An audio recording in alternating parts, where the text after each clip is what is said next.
Le journal. Vous êtes bien sur Radio Gabon La Référence. Voici les titres de votre journal. Les hôpitaux publics de moins en moins fréquentés par les populations. La peur d'être déclaré positif par erreur au Covid-19 en serait la principale raison. Deuxième phase de recensement biométrique des agents de l'État. Les partenaires sociaux saluent l'initiative du gouvernement.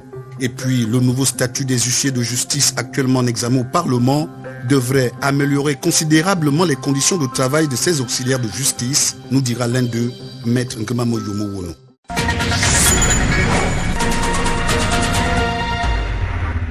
Bienvenue à tous.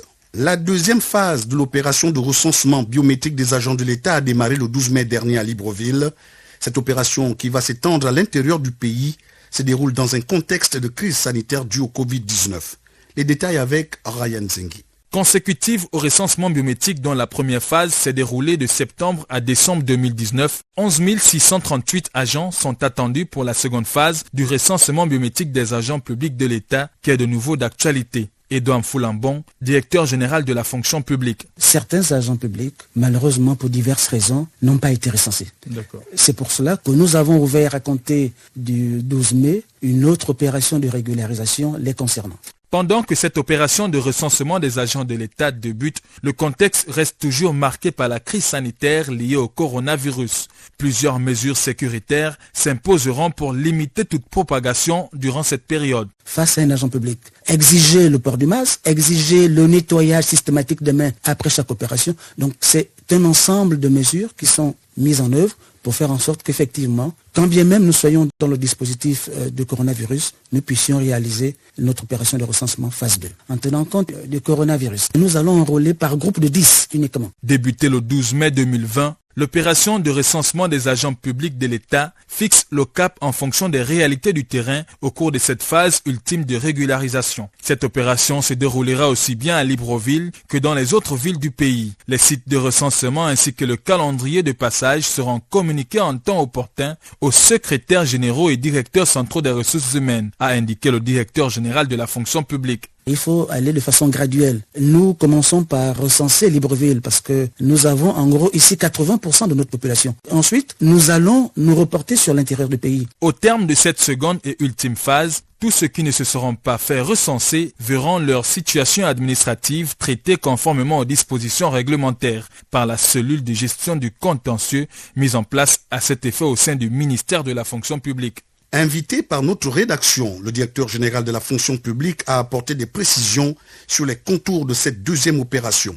Je vous propose d'écouter Edouard Mfoulambom au micro de Ryan Zengi. Cette opération avait été actée par un conseil de ministres au mois de mars 2019. Il a été mis en œuvre à compter du 30 septembre 2019 pour s'achever le 18 décembre sur toute l'étendue du territoire, bien entendu.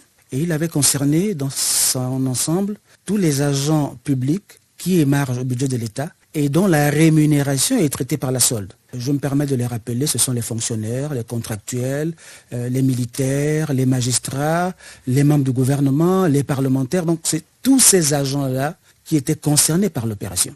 Nous avons effectivement bouclé cette première phase.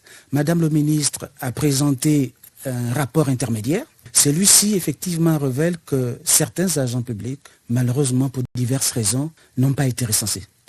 C'est pour cela que nous avons ouvert à compter du 12 mai une autre opération de régularisation les concernant. Initialement, l'opération était censée se dérouler en un lieu unique. C'est-à-dire que toutes les personnes qui ne sont pas fait recenser au départ allaient se retrouver au complexe administratif de l'ENA et l'EPCA. On avait mis un dispositif avec 20 salles qui devaient pouvoir enrôler en moyenne 50 à 60 personnes par jour.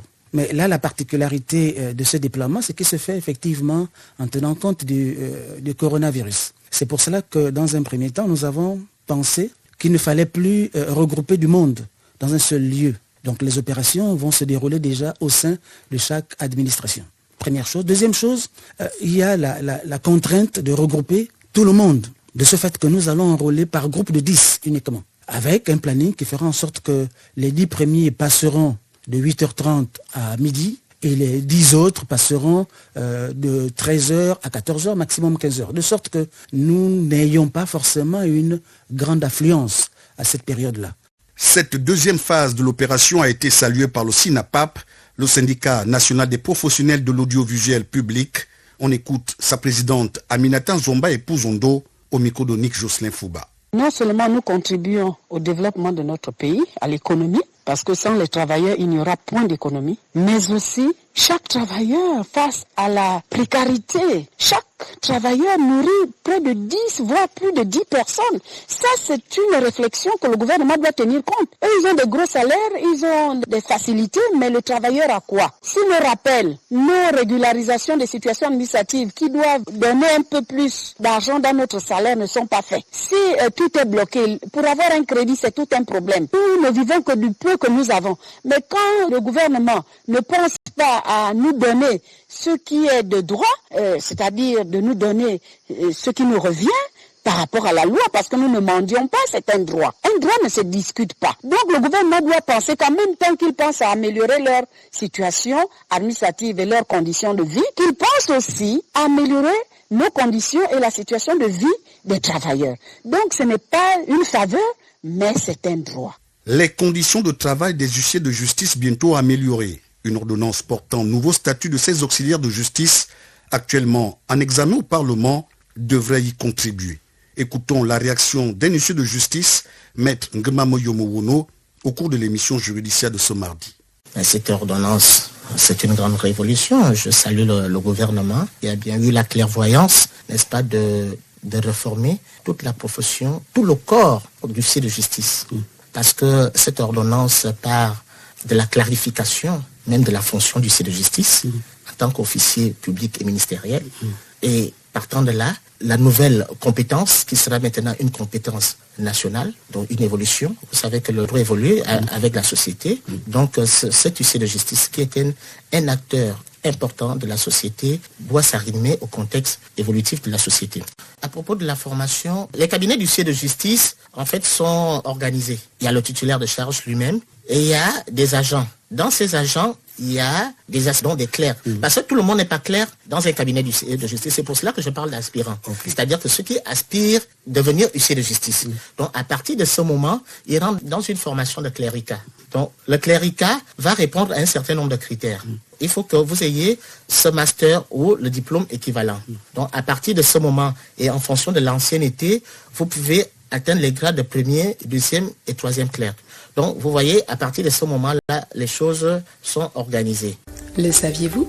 Il existe des gestes simples à connaître pour empêcher la propagation du coronavirus. On les appelle les gestes barrières. Quels sont-ils? Se laver fréquemment les mains avec un désinfectant à base d'alcool ou de l'eau et du savon.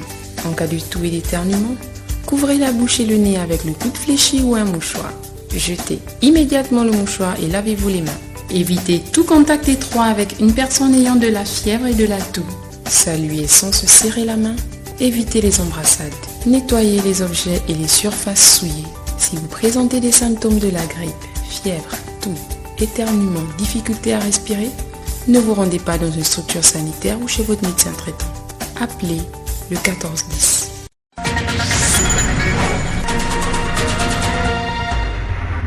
Ouvrons à présent le dossier consacré au Covid-19. On débute par la peur constatée au sein des populations à l'égard des hôpitaux publics. Elles fréquentent de moins en moins ces établissements sanitaires par crainte d'être déclarées par erreur positif au coronavirus. Le constat est fait à Libreville par Tiberge Safira Kedina. Le Gabon compte à l'heure actuelle plus de 1000 cas déclarés positifs au Covid-19. Le compte-rendu quotidien fait par le porte-parole du COPIL, le comité de pilotage du plan de veille et de riposte contre cette pandémie, montre que le nombre de malades augmente de façon exponentielle. Cette statistique, très critique pour ce petit pays d'à peine 2 millions d'habitants, provoque des suspicions et surtout la crainte des structures hospitalières de la part des Librevillois. D'après ce que moi j'ai déjà entendu, ça fait peur de se rendre dans une structure. Moi je préfère rester à la maison. Si j'ai une grippe, je préfère me soigner toute seule à la maison, aller à la pharmacie, prendre mon Fervex, prendre mes Doliprane pour les maux de tête et voir si ça passe. Ce n'est que si ça persiste ou je vais me retrouver avec les symptômes qui ont été cités comme la perte d'appétit, la perte de l'odorat et puis des problèmes respiratoires que je vais appeler le 14-10. Je ne vais pas direct me rendre dans une structure sanitaire. Quand moi je regarde les cas qui ne font qu'augmenter, là je me dis que c'est vrai que la maladie existe réellement, mais je me dis que les cas là sont exagérés. On va prendre une personne qui a la grippe, on va dire elle a le Covid. On va prendre une personne qui a la toux, on va dire elle a le Covid. Donc moi, je reste chez moi. Je vais à la pharmacie, je ne me rends pas dans une structure sanitaire tant que je ne suis pas sûre moi-même que les symptômes que j'ai parlent de cette maladie-là. Aujourd'hui, on a peur d'aller à l'hôpital, on se dit qu'en arrivant, ils vont automatiquement nous déclarer peut-être malades, sans pourtant bien diagnostiquer la véritable raison pour laquelle on vient à l'hôpital. Une bonne communication du gouvernement et des structures compétentes dans la lutte contre le coronavirus pourrait contribuer au changement des mentalités et au meilleur respect des mesures barrières. Le coronavirus a également des impacts au niveau des ménages. En ce temps de confinement partiel, certains couples sont contraints de vivre séparément pour des raisons liées à la pandémie. C'est ce que nous rapporte Ansel Bamboua. Le monde entier vit au rythme du coronavirus. Une chose est certaine, la Covid-19 n'a aucune frontière, mais elle a su mettre des barrières entre les hommes. Dame Rosa, notre compatriote, a accepté de nous livrer son sentiment par rapport à la pandémie qui a eu un impact sur sa vie maritale. Lorsque la pandémie a commencé, je me disais que ça devait rentrer dans l'ordre parce que je crois qu'au début, il y avait des voyages encore qui se faisaient. Il y avait des voyages qui se faisaient non seulement par voie terrestre, mais aussi par voie tiré et par la suite ça a été bloqué. J'ai pas su profiter parce qu'en fait je me disais que ça devait rentrer dans l'ordre, je devais reprendre les cours et terminer et rentrer. La pandémie prenait de l'ampleur et ce qui a fait en sorte que je ne puisse pas regagner mon foyer dans le temps. Être séparé de sa famille en ces temps de confinement, c'est pas facile. Même son de cloche chez Dame Paga. Je viens, comme plusieurs personnes, déplorer cette situation de la Covid-19 car plusieurs couples ont été séparés, notamment le mien. Mon concubin vit chez lui en France et moi ici au Gabon. Déjà que j'ai eu des difficultés, on m'a refusé le visa, je n'ai pas pu aller vers lui. Du coup, je suis restée ici et l'accouchement est arrivé pendant la période du confinement. Donc vous imaginez bien les difficultés que j'ai d'abord dû rencontrer pour me rendre à l'hôpital sans véhicule ni rien. Ça a été bien difficile. Enfin est venu le 26 avril dernier. Donc non seulement le bébé est venu là, il n'a pas pu assister à cet heureux événement. Nous devons apprendre à vivre avec ce virus. S'accoutumer à ce nouveau mode de vie s'impose. Vivement qu'après cette longue séparation entre ces couples, familles, amis, leurs liens seront davantage renforcés. Le Covid-19 n'a pas que des effets négatifs. Il permet aux autorités de mettre en exergue leur sens de la solidarité.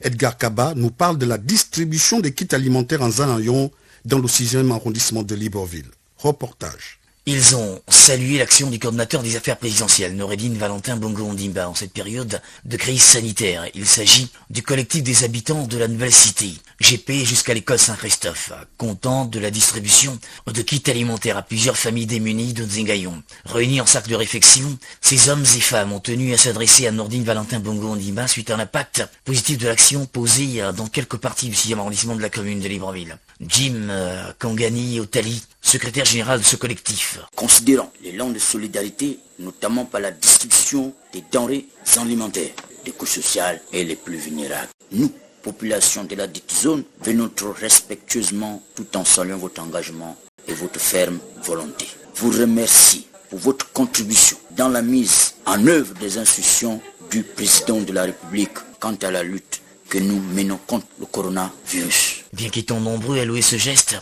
mais ils ont décidé pour cette adresse d'être en nombre réduit pour diverses raisons. Apanganazer, membre de ce collectif. Vous savez que nous sommes dans la période de la pandémie de Covid-19, donc nous respectons les mesures barrières et voilà pourquoi vous savez en sorte qu'il n'est pas permis aux attroupements de plus de 15 personnes. Donc voilà pourquoi que nous étions au nombre de 10 afin de respecter les mesures barrières. Plusieurs familles en Nzengayon, qui est le plus grand quartier de la commune de Libreville, attendent aussi le soutien de Noureddine Valentin Bongo Ondimba et sont prêts à l'accompagner et à l'accueillir pour mener à bien des projets de grande envergure. Le coronavirus et le système D. Depuis l'apparition de cette pandémie dans notre pays et son cortège de mesures affectant l'enseignement, certains jeunes élèves se sont lancés dans la récolte et la vente des asperges. C'est le cas de ceux du PK12, Freddy Bouvila. Ricardo Lungi, 17 ans, élève en première au lycée public de Bikele, comme tous ses compagnons, a choisi la vente des asperges pour s'occuper et subvenir à ses besoins en cette période de crise sanitaire mondiale. Depuis que les cours sont arrêtés à cause du coronavirus, nous avons décidé de couper de l'asperge pour le vendre. La vente nous permet d'acheter certaines choses telles que un peu de crème, un peu de vêtements aussi et bien d'autres. Une activité lucrative qui nécessite de s'armer de courage. C'est pas facile de trouver de l'asperge. C'est quelque chose qui nécessite vraiment un grand protocole. Nous sommes obligés de la couper avec beaucoup d'attention pour ne pas se faire piquer par des épines. Ça cause des maladies. Il faut être bien équipé. Il faut tenir des bottes et une paire de gants, des bons vêtements pour lutter un peu contre ces épines-là. Et après couper, il faut maintenant enlever la peau. Après enlever la peau, c'est le chou qui est au milieu. C'est ce chou-là qu'on récolte pour aller vendre. Si on pète la femme, en tout cas on peut avoir même 20. Surtout si on a des bons clients, on doit quand même profiter de ce temps-là pour avoir quelque chose dans la poche. Surtout nous qui sommes des familles un peu diminuées, là, vraiment c'est un peu compliqué pour essayer d'aider nos parents. On est obligé de passer par là. De son nom scientifique Asparagus officinalis, l'asperge favorise l'élimination des toxines, de surplus de sel dans les tissus, l'évacuation naturelle des calculs urinaires et aide les reins à se purifier. Elle contient de l'acide folique ou vitamine B9. Cette vitamine participe à la fabrication des cellules du corps et des globules rouges. Sa consommation est fortement conseillée chez les femmes enceintes. L'asperge permet également d'éviter les maladies cardiovasculaires ainsi que les accidents vasculaires cérébraux. Sa consommation diminue le taux d'homocystéine dans le sang, substance nuisible aux artères. Le coronavirus, on en parle aussi en Toum dans le département du Komo-Monda. Là-bas,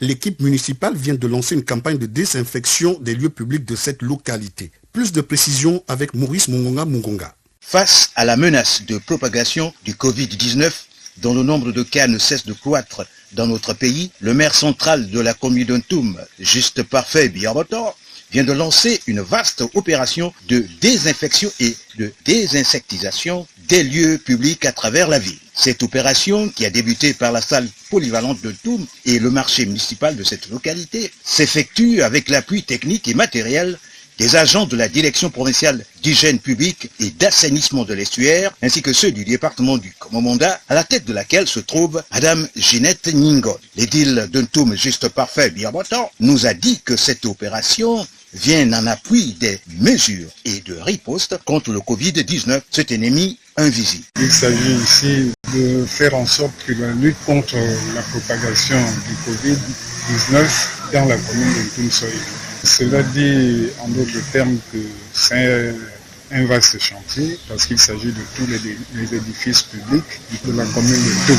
Pour Madame Ginette Ningon, directrice provinciale de l'hygiène et d'assainissement de l'estuaire, cette opération vise à rendre les principaux espaces visés sains, agréable de vivre pour le bien-être des usagers, puisque à travers ce acte, les autorités municipales se préoccupent de la santé d'un tout mois. Nous sommes pour la désinfection et l'opération de lutte antivectorielle, la désinsectisation, la décontamination, la dératisation, la lutte contre les insectes, sont les vecteurs de maladies. Donc nous utilisons par exemple pour cette lutte-là les produits comme le Piriga, c'est-à-dire nous faisons des actions comme vous voyez là, mais la désinsectisation permet d'arrêter la propagation des vecteurs. Toutefois, le maire d'Untum a demandé à ses concitoyens de toujours respecter les mesures barrières. Depuis le marché municipal d'Untum, Maurice Mungonga de Kourou pour Radio Gabon, la référence. À Kulamutu ou à Noguelolo, le gouverneur est en campagne de sensibilisation des populations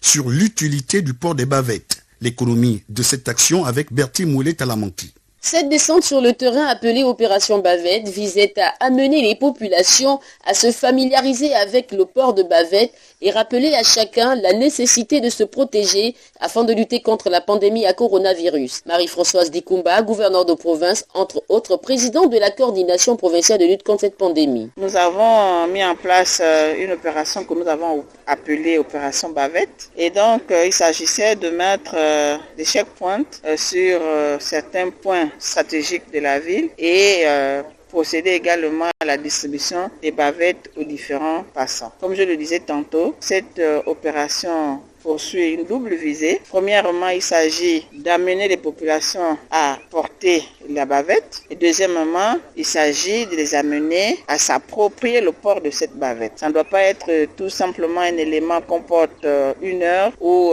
dès qu'on voit les autorités, mais ça doit être un élément qu'on doit porter tout le temps lorsque nous nous rendons sur des espaces publics. Pour les populations, cette initiative est à encourager. La bavette est importante parce qu'en ce moment, nous vivons vraiment la maladie. Donc la bavette est importante pour nous de porter. Je respecte les mesures barrières. Se laver les mains. C'est une bonne décision. Pourquoi? Parce qu'on se protège d'abord nous-mêmes. Mais quand on fait d'abord la protection, il faut qu'aussi cette protection-là soit accompagnée. Notre souhait, c'est d'accompagner les gens sur la mesure. Parce qu'il y en a ceux qui ont des familles diminuées, ceux-là aussi qui ne peuvent pas peut-être en acheter une bavette. Et ceux-là, comment ils vont faire? C'est une obligation par rapport à la pandémie qui sévit dans le monde entier. Donc je demande à tout un chacun d'avoir une bavette. L'objectif étant de stopper la dissémination des virus dans la province de Legué-Lolo, les populations devraient respecter toutes les mesures barrières, parmi lesquelles se laver fréquemment les mains avec de l'eau et du savon ou un gel hydroalcoolique, saluer sans se serrer la main, porter son masque, pour ne citer que cela. Depuis Koulamoutou pour le compte de Radio Gabon, Bertie Mouileta Lamanti.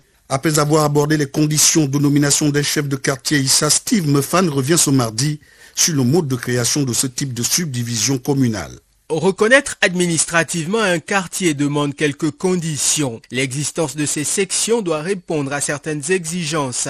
Quel serait le rôle de la municipalité dans la création de ces environnements de vie? Sur le sujet, John Bagou, maire de la commune d'Ovendo. Vous savez qu'aujourd'hui, il y a des quartiers qui se créent comme ça d'une manière anarchique, parce qu'il faut le dire que les populations précèdent l'administration. Ces populations qui s'installent et puis qui donnent des noms à leur quartier sans pour autant que la municipalité, n'est-ce pas, le prenne en compte. Parce qu'il faut le dire que les quartiers normalement sont créés par la municipalité. Il faudrait que le conseil municipal entérine d'abord les nouveaux quartiers créés. Donc c'est après création et intérination par le conseil municipal qu'en ce moment on nomme un chef à la tête de ce nouveau quartier qui voit le jour. Cela peut-il justifier certaines difficultés auxquelles font face les populations? L'importance de la démographie et de la superficie du territoire occupé sont essentielles, dira Jeanne Bagou. Si le quartier en question n'a pas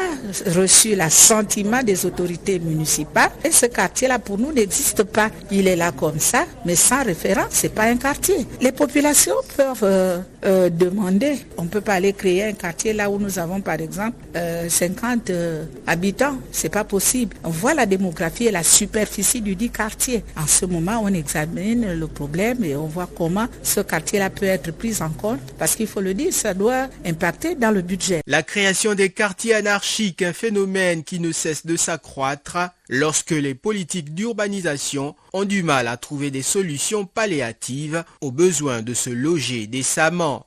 Un accidenté de travail devenu handicapé réclame réparation. Bertrand Luinkuna, ex-agent de l'Octra Citrag, exige le paiement de son préjudice à cette entreprise qui refuse de s'exécuter totalement. Edgar Kaba l'a rencontré, reportage. Cette affaire aurait fait l'objet d'un procès en justice, où in fine, certains protagonistes devraient reverser une somme de 66 millions de francs CFA au préjudice physique qui accable aujourd'hui lui Bertrand Counard, devenu handicapé moteur, au cours d'un accident de travail dans une société de la place.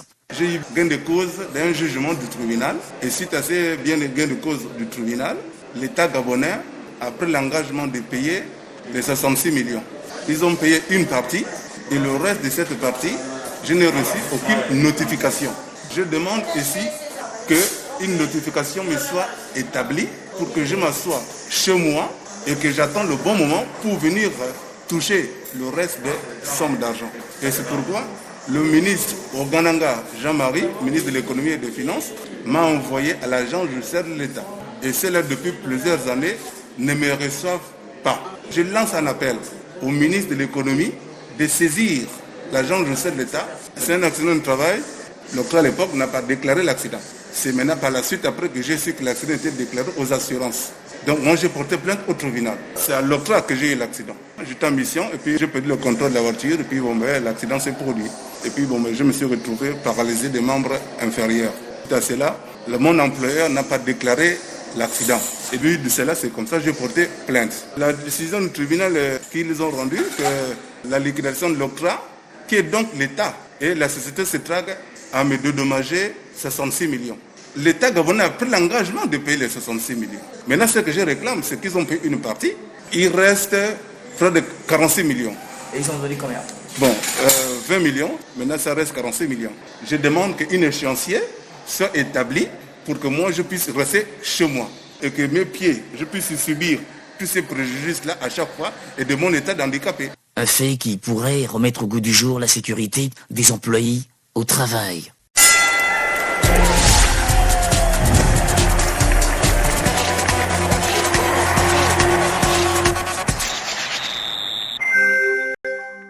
La page des sports, c'est avec vous, Chivarol Mokuin-Koulou. Nous parlons football avec le championnat national de football ivoirien qui n'est pas prêt de reprendre. C'est ce qu'a annoncé le président de la Ligue professionnelle de football. Tant que les mesures sanitaires seront maintenues, la reprise des compétitions n'est pas à l'ordre du jour. En Côte d'Ivoire, il n'y a donc pas d'interruption définitive des compétitions, mais non plus de date fixée pour une éventuelle reprise. À 6 journées de la fin, le Racing Club d'Abidjan est en tête du classement avec 3 points d'avance sur le FC San Pedro et 4 points sur la SEC Mimosa. Et puis au Nigeria, Gernot Rohr va prolonger son contrat. Malgré des pics envoyés par médias interposés au cours des derniers mois, le sélectionneur Gernot Rohr et le Nigeria vont poursuivre leur collaboration.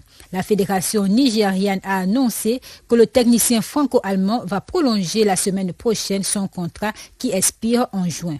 Nommé en 2016, Gernot Rohr a réalisé un bon parcours avec les Super Eagles en les qualifiant pour le Mondial 2018 et en remportant la médaille de bronze à la CAN 2019. Voilà, c'était l'essentiel de l'actualité. À présent, le rappel des titres. Les hôpitaux publics de moins en moins fréquentés par les populations. La peur d'être déclaré positif par erreur au Covid-19 en serait la principale raison. Deuxième phase du recensement biométrique des agents de l'État. Les partenaires sociaux saluent l'initiative du gouvernement. Et puis le nouveau statut des huissiers de justice actuellement en examen au Parlement devrait améliorer considérablement les conditions de travail de ces auxiliaires de justice, nous a dit l'un d'eux, Maître Ngemamo Yomowono. Fin de cette session d'information préparée par l'ensemble de la rédaction de Radio Gabon, la référence. Merci de l'avoir suivi. Chivrol Mokui et votre humble serviteur Pierre-Désiré Mvelenam vous disons au revoir.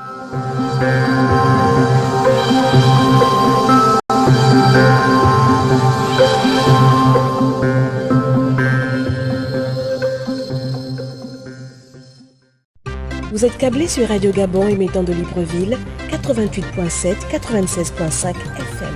Où que vous soyez, nous sommes avec vous.